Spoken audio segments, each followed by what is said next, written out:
আসসালামু আলাইকুম। আশা করি সকলে ভালো আছেন। আমিও ভালো আছি আল্লাহর রহমতে। শুভ সকাল সবাইকে।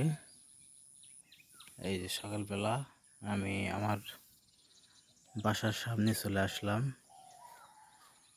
ভিউ দেখার জন্য। এসে দেখলাম পানি নামতেছে, পানাও অনেক জমে গেছে। এই যে পানিও আসতেছে আস্তে আস্তে। ধানও আল্লাহর রহমতে ভালো আছে।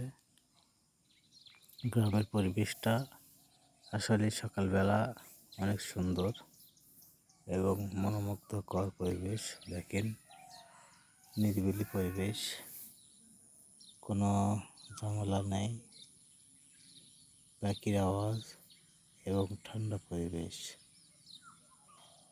খুব সুন্দর একটা পরিবেশ।